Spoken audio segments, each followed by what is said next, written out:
Welcome back to Deep Dive. Today, we're tackling a really important medical topic, digestive hemorrhages. You probably know it better as gastrointestinal bleeding or GI bleeding. That's right. Our mission, as always, is to sift through the sources we've got. Digestive hemorrhages, an overview of GI bleeding, and the Wikipedia page on gastrointestinal bleeding, and pull out the key information for you. Trying to make it digestible, you could say. Huh, nice one. Yeah, we want you to be well-informed without getting buried in medical texts. Okay, let's unpack this. Oh. What exactly are we talking about when we say GI bleeding? Well, broadly speaking, digestive hemorrhage just means bleeding anywhere along the digestive tract. And that's a long path, mouth all the way down to the rectum. Wow, okay, so anywhere along that line. Exactly. And it's actually quite a common medical emergency. Statistics show maybe up to 150 adults per 100,000 face this each year. That seems high. It is significant. And what's interesting is how serious situations can arise from things that seem minor initially. It really ranges from, fairly mild bleeding to something genuinely life-threatening that needs immediate attention. Okay, so if it can happen basically anywhere along that digestive highway, are there sort of key areas like different neighborhoods where this bleeding tends to pop up more often? Helps doctors maybe categorize it? Absolutely. That distinction is really critical for figuring out what's going on and how to treat it. We usually split it into two main types: upper gastrointestinal bleeding, UGB, and lower gastrointestinal bleeding, LGB. Upper and lower. Got it. So upper GI bleeding, that's coming from the esophagus, the stomach, or the very first bit of the small intestine, the duodenum. Okay. And that's actually the more common scenario. We're talking maybe 2/3 of all GI bleeds fall into this category. 2/3. Wow. Okay, so for those upper GI bleeds, what are the usual suspects? What causes them? Anything surprising? Well, peptic ulcers are definitely the #1 cause for UGB. Big time. Ulcers, right. Yeah, and these are often connected to either a bacterial infection, Helicobacter pylori, about half of ulcer cases have that, or taking NSAIDs. Those common pain relievers like ibuprofen? Exactly, non-steroidal anti-inflammatory drugs. Another major cause, especially in certain patients, is esophageal varices. Varices. Those are like swollen veins. Precisely. Dilated, swollen veins in the esophagus. It's usually a consequence of advanced liver disease like cirrhosis, which causes high blood pressure in the portal vein system. Makes sense. And it's a big deal for those patients. If someone has cirrhosis, about 50 to 60% of their bleeding episodes are actually from these varices. Okay. Any other causes for upper GI? Sure. There's gastritis, inflammation of the stomach lining, Mallory-Weiss tears. What are those? Those are tears in the lining of the esophagus, often from really forceful vomiting. Then you have esophagitis, inflammation of the esophagus, sometimes cancer, unfortunately, and a condition called angiodysplasia, which is basically abnormal blood vessels.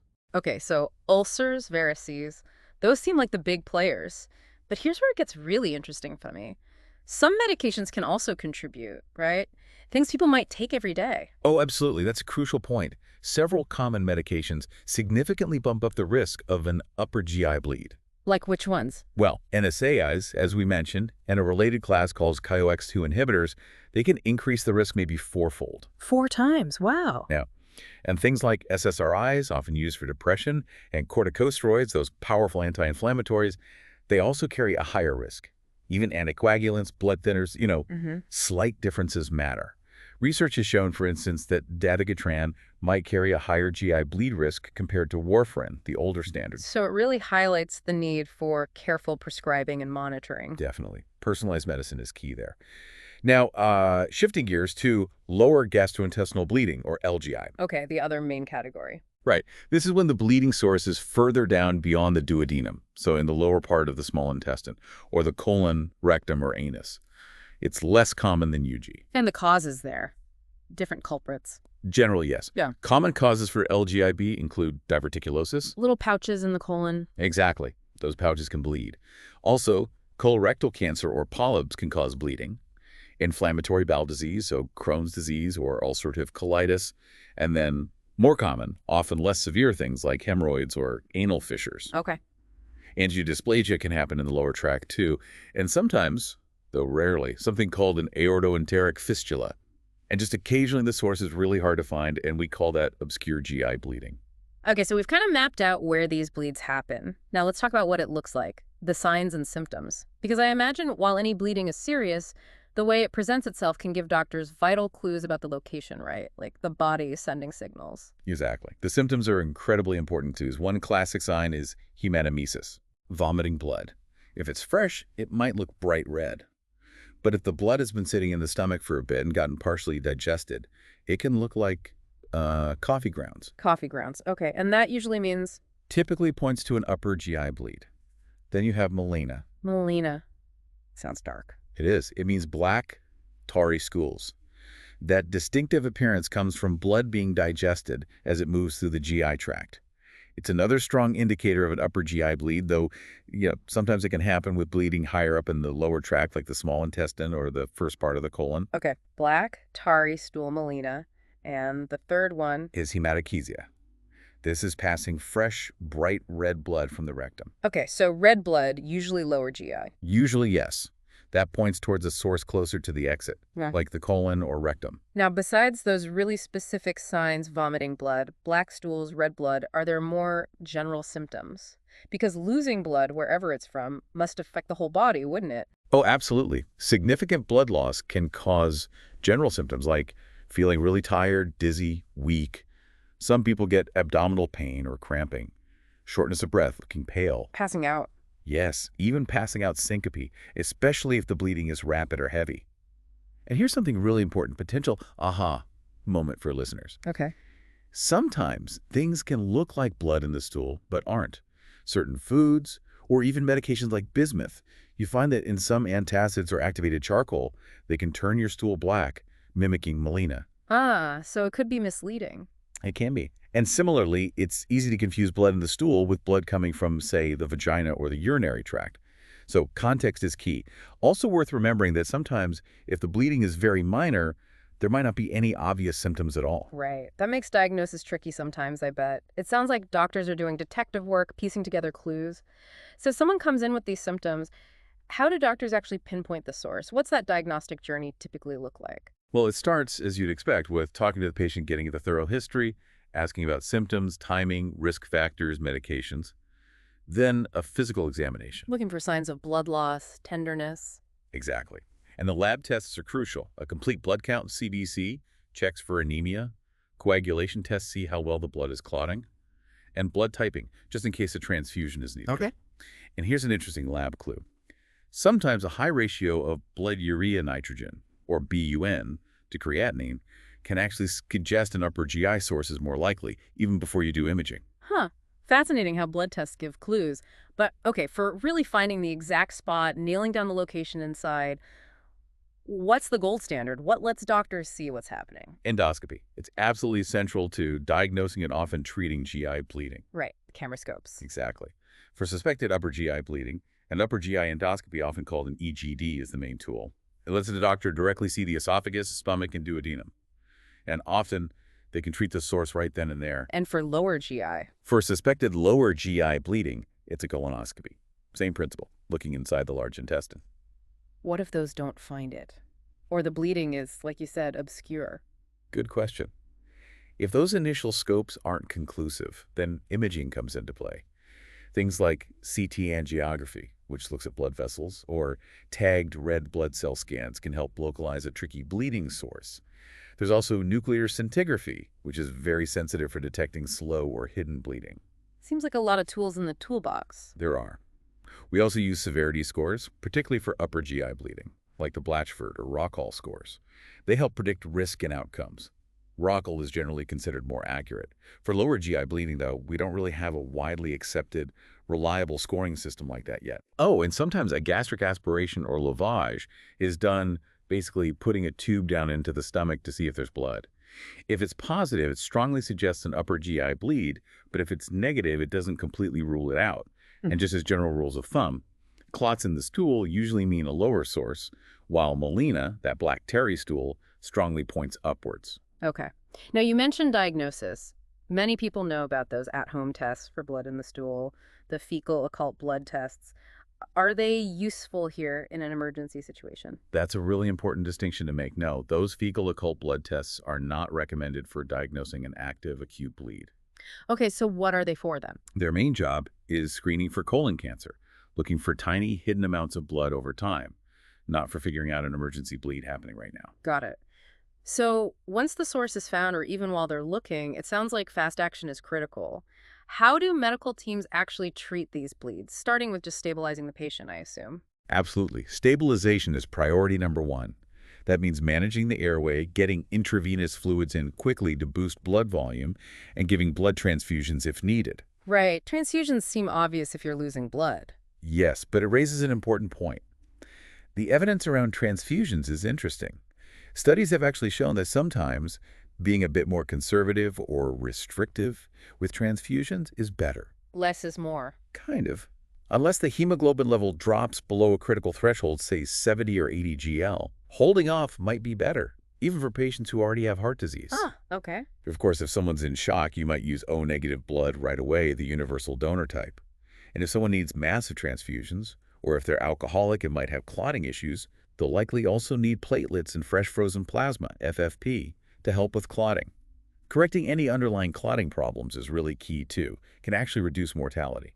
Okay, stabilize first. Then what? What about the specific treatments to actually stop the bleeding where it's happening? Medications, procedures. This is where endoscopy shines again, not just for diagnosis, but for treatment. What can they do during the endoscopy? A whole range of things. They can use tiny clips to clamp off a bleeding vessel, place rubber bands around varices, that's band ligations, inject medications directly into the site, use heat or electricity to cauterize the bleeder, or even apply special glues or powders. Wow, like tiny internal surgeons. Pretty much. The goal is usually to get that endoscopy done within 24 hours. And sometimes giving a medication called a prokinetic, like erythromycin, beforehand, can help clear blood out of the stomach, giving the doctor a much better view. Makes sense. What about medications, just generally? Meds play a huge role. For ulcers, proton pump inhibitors, PPIs, are standard. They cut down stomach acid, which helps the ulcer heal and stops bleeding. Interestingly, studies suggest giving PPIs intermittently after endoscopy might be just as good as a continuous IV drip. For bleeding from varices, specific drugs called vasoactive agents are used, like octreotide, vasopressin, nitroglycerin. They work by lowering the pressure in those swollen veins. Terlipressin is one specific drug in this class that's actually been shown to reduce mortality in acute variceal bleeding, although it isn't available everywhere. And antibiotics. You mentioned H. pylori earlier. Yes, treating H. pylori is key for ulcer prevention, but antibiotics are also critical during an acute variceal bleed in patients with cirrhosis. They significantly reduce the risk of rebleeding and death from infection. That's interesting. Anything else medication-wise? Well, there's some tentative evidence that tranexamic acid, a drug that helps stabilize clots, might be beneficial for peptic ulcer bleeding. But drugs like somatostatin or octreotide generally aren't helpful for non-variceal bleeds. So endoscopy and meds are the mainstays. Are there other procedures? Surgery? Surgery is usually kept in reserve for really severe cases, or if endoscopy and medications fail. It's actually a bit more common for lower GI bleeding than upper. Another option is interventional radiology. They can sometimes go in through blood vessels and block off the bleeding artery, which is called embolization. Okay. And for tough variceal bleeding, there's something called balloon tamponade. Basically, inserting a balloon to press directly on the varices. It can be very effective short-term, but carries risks, like aspiration. Right. You mentioned rebleeding earlier. Preventing that seems just as important. It really is. Stopping the initial bleed is critical, but preventing it from happening again is the long-term goal. This is where managing the underlying cause is key. And for some patients with recurrent variceal bleeding, a procedure called PPS might be considered. TS. Transjugular intrahepatic portosystemic shunt. It's a way to reroute blood flow within the liver to lower that portal pressure and reduce the risk of varices bleeding again. Okay, so a lot of options for treatment and prevention of recurrence. Now, thinking about the aftermath, what are the biggest worries once a bleed happens, the main complications? And maybe more importantly, how can people try to prevent these scary situations in the first place? Well, the immediate big worry is hypovolemic shock, basically shock due to losing too much blood volume. Anemia from the blood loss is common too. And anytime you have invasive procedures like endoscopy, there's a risk of infection. Rebleeding, as we discussed, is a major concern, especially if the root cause isn't fixed. And the overall outlook. Here's a really crucial insight. While GI bleeding itself is serious, Death associated with it is often due to the patient's other underlying health problems, things like advanced cancer or severe liver disease, rather than purely bleeding to death. So the bleed is often a sign of deeper issues. Exactly. It underscores that GI bleeding can be an alarm bell for wider health problems. The overall hospital mortality rate is around 7%, which reflects the seriousness, often linked to those comorbidities. Okay, so prevention becomes even more important then. What are the key strategies? Several things. Avoiding or at least limiting NSAID use in alcohol is a big one. Eh, Treating H. pylori infections, if you have them, is highly recommended to prevent ulcers. If someone has liver disease, managing it properly to prevent varices is vital. That might involve medications like beta blockers or procedures like banding high-risk varices, especially if they've bled before. Screening. Yes, regular screening, like colonoscopies, especially for people at higher risk of colon cancer or polyps. If you're on blood thinners, careful management and monitoring with your doctor is essential. Makes sense. For patients who are very ill, say in the ICU and at high risk for stress ulcers, using preventative medications like PPIs or another type called H2RAs is often standard practice. What about restarting blood thinners after a bleed? That seems tricky. It is a balancing act.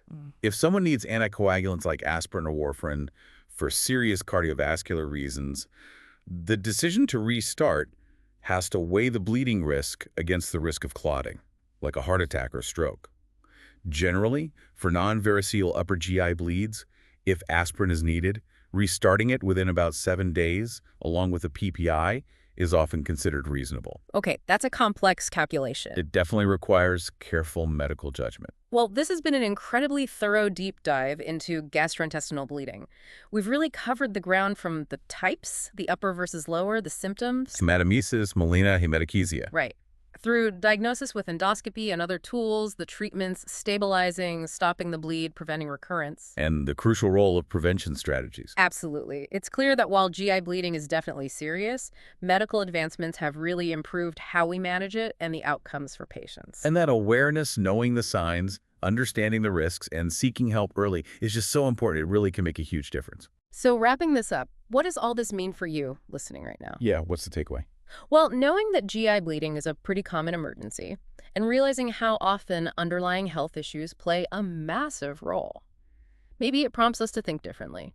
Consider how understanding your body's signals, even subtle ones, and really managing any chronic health conditions you might have could be key to preventing a serious crisis like this before it even starts.